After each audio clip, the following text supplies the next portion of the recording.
Welcome to The Immigrant Voice, where we delve into the intricate and constantly changing world of U.S. immigration law. I'm Lean Tran Layton, a U.S. immigration attorney with over a decade of experience, and I'm an immigrant myself. I'll be covering a variety of U.S. immigration law topics, and I'll also share real-life client stories and answer listener questions. Quick disclaimer, the information provided in this podcast is informational only and should not be taken as legal advice. With that said, let's dive into the fascinating and ever-changing world of U.S. immigration law. In today's episode, I will be talking about the recent Florida laws that were signed by Governor Ron DeSantis that will impact immigrants in that state, as well as the Dignity Act of 2023 that was introduced by Representative Maria Elvira Salazar of Florida. I'll also be talking about birthright citizenship and what Trump recently said about it. Governor Ron DeSantis has been in the news a lot regarding his stance against the immigration policies of the Biden administration. He signed into law a comprehensive immigration bill that would affect undocumented immigrants in that state. This law will only impact those who are in Florida, but I know that there are other states who are implementing similar laws to this. So let's just dive right into it. So this bill is the Senate Bill 1718.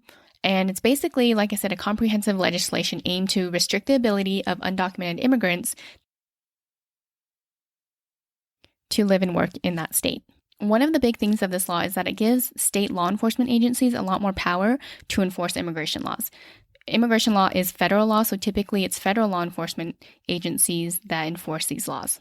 But this law will allow state law enforcement agencies to have greater power to collaborate with the federal authorities in enforcing immigration rules and regulations within Florida.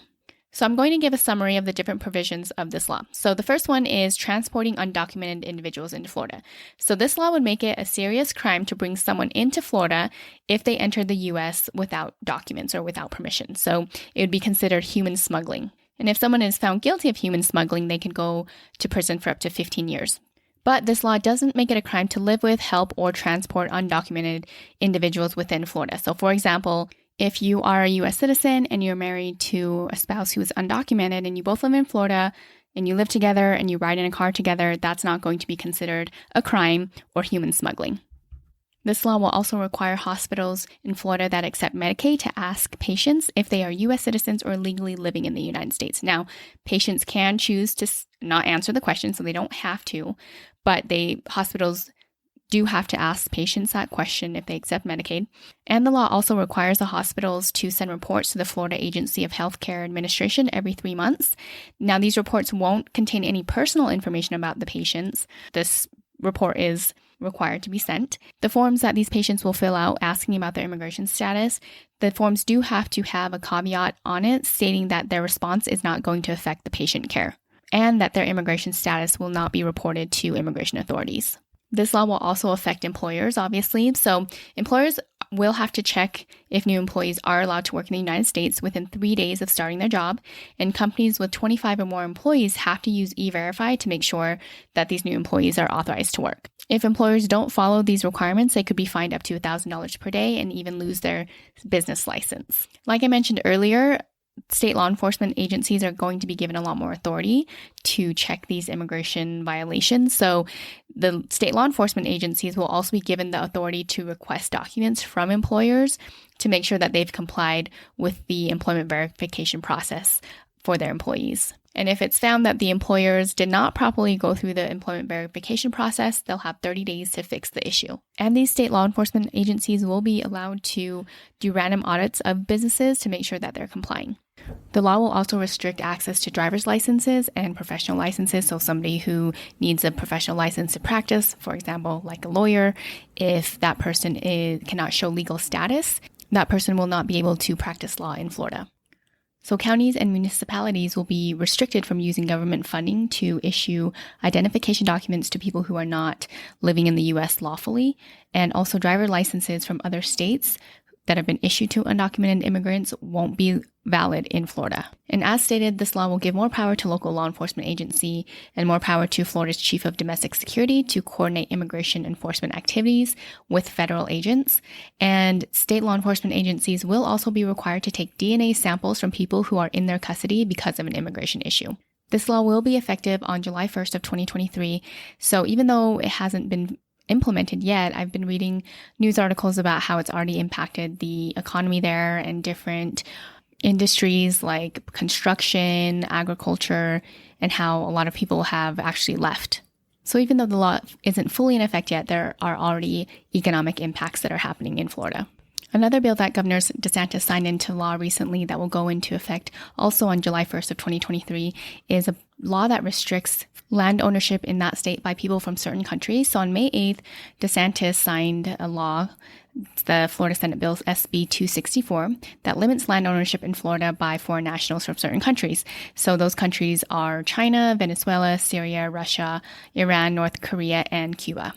So people from those countries cannot own agricultural land or any land within 10 miles of a military base or important infrastructure. But if people from those countries are citizens or green card holders, then they're not affected by this law.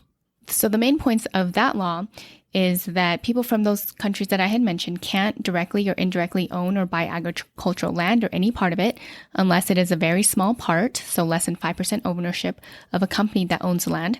They also cannot own or buy land within 10 miles of a military base or important infrastructure in Florida unless it is a very small part, less than 5% ownership of a company that owns the land. So important infrastructure would include facilities like chemical, manufacturing plants, power plants, seaports, and airports. And also as part of this law, starting on July 1st of 2023, people who want to buy land in Florida will have to provide a document saying that they are not from any of those countries. And for people who had already owned agricultural land before July 1st, they can keep it, but they have to register it. And if they don't register, then they have to pay a $1,000 penalty per day. And for people who don't comply with these rules, they'll face penalties like having their land taken away or even criminal charges.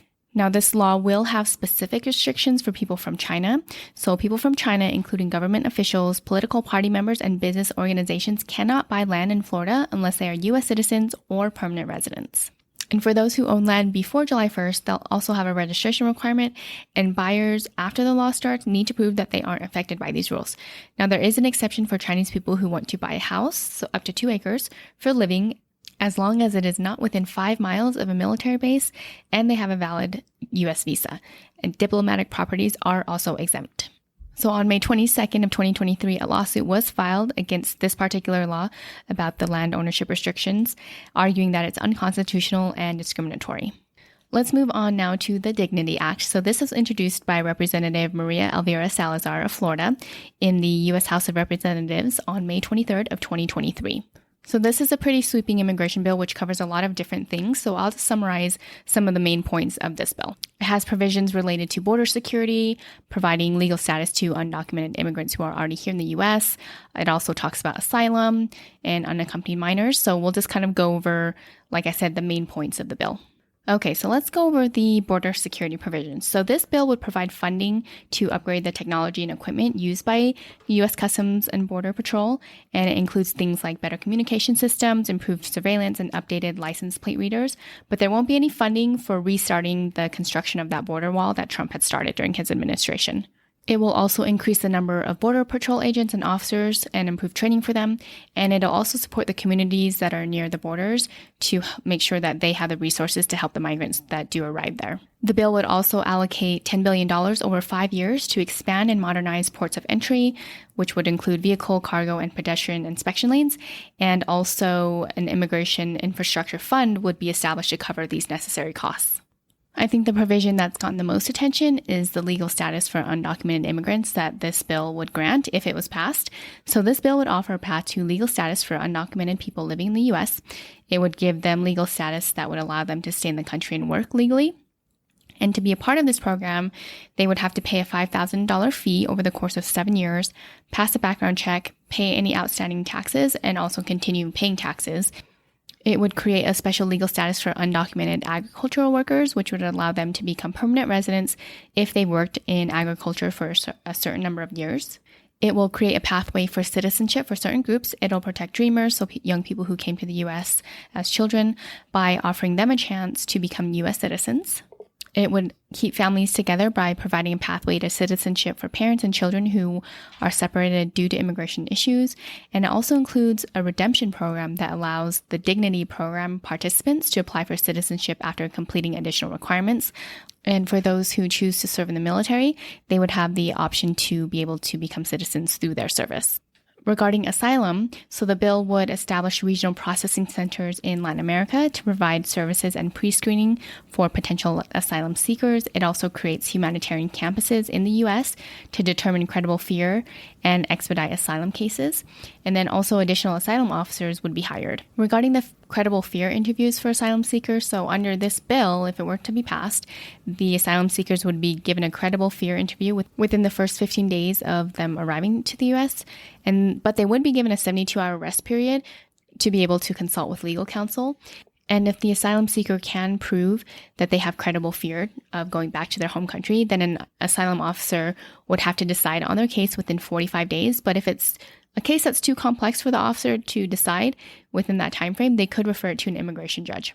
The bill has an expanded reunification program that would be implemented for minors, so similar to the Central American Minors Program for children and young adults under 21 with a parent or guardian in the U.S. with legal immigration status, and lawyers who serve at these humanitarian campuses would be part of a new federal loan repayment program.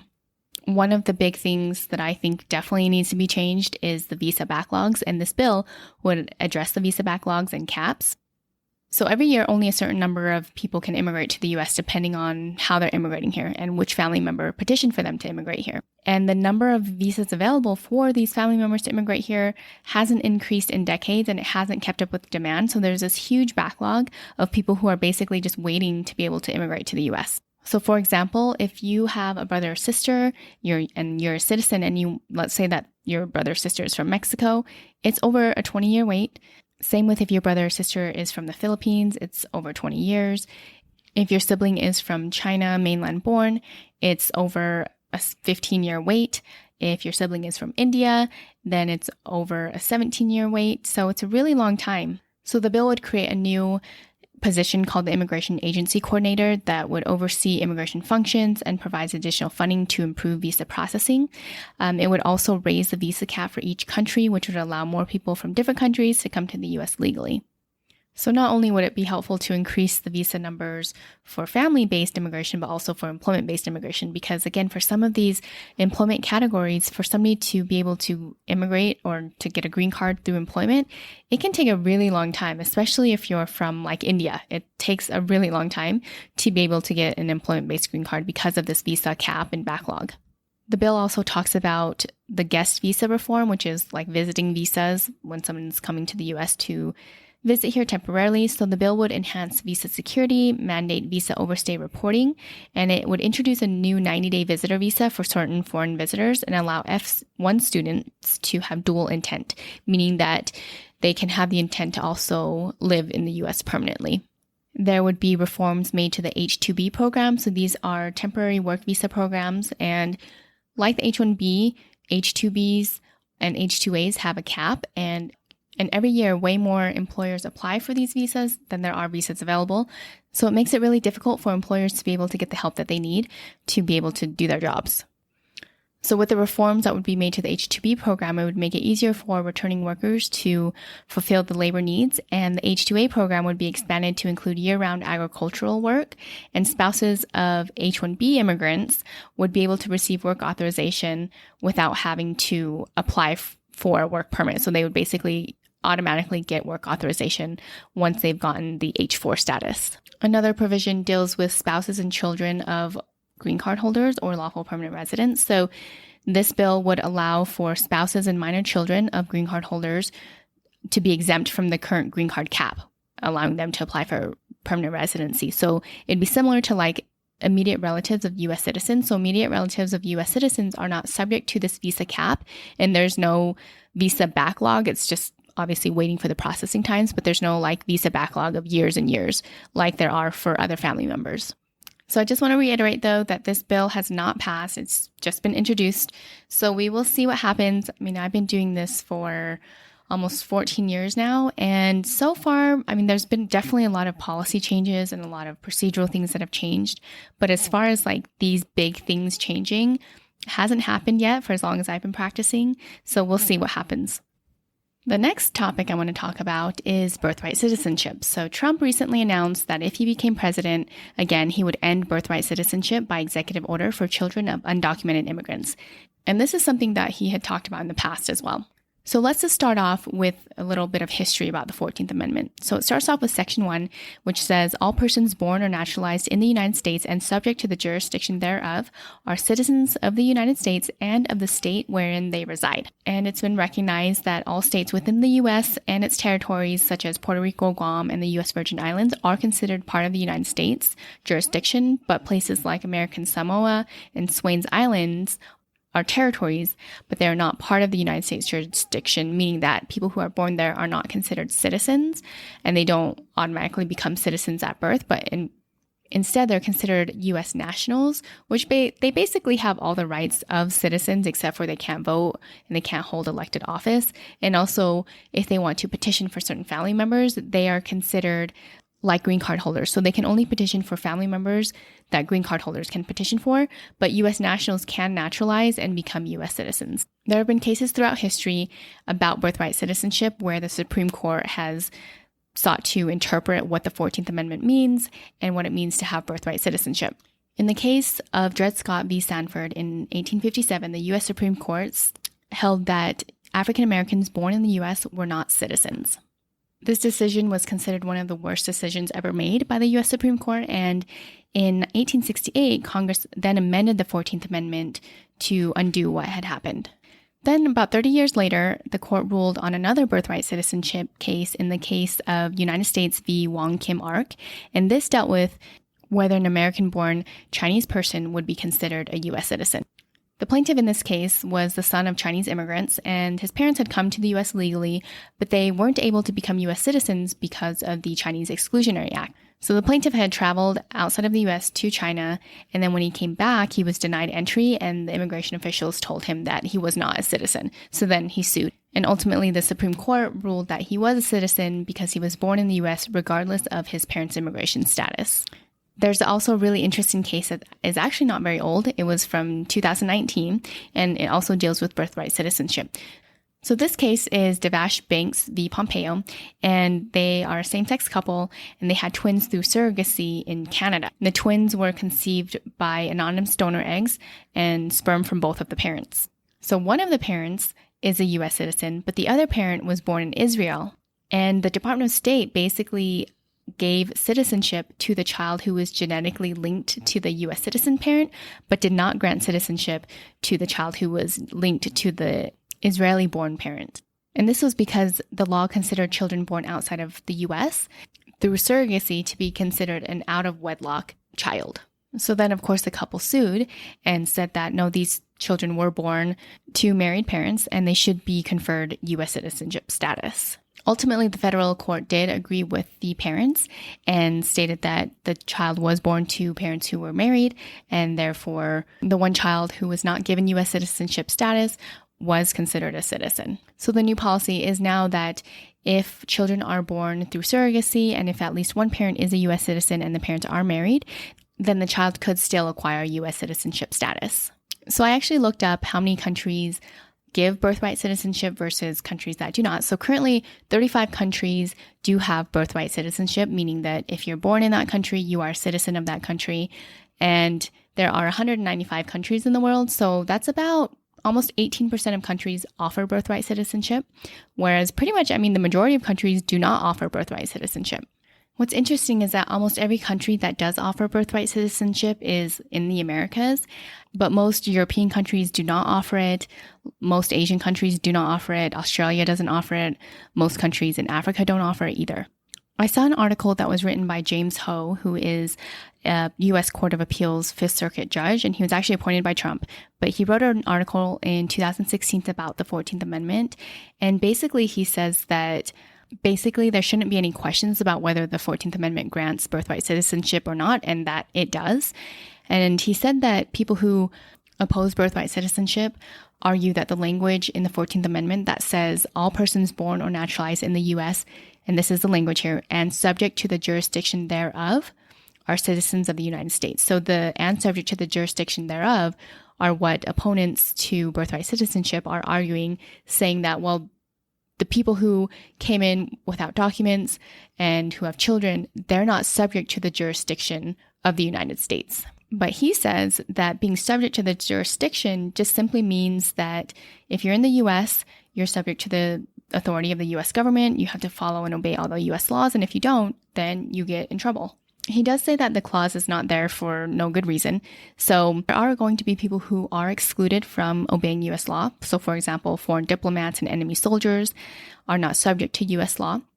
So diplomats enjoy diplomatic immunity and lawful enemy combatants enjoy combatant immunity. So then children who are born to those people are not entitled to birthright citizenship under the 14th Amendment because their parents are not subject to the laws and jurisdiction of the US. So if Trump becomes president again and tries to take away birthright citizenship by executive order, which he says he would do on day one, I'm sure many lawsuits will be filed challenging his authority to do this. And that's all for this episode. Make sure to subscribe and share if you enjoyed it.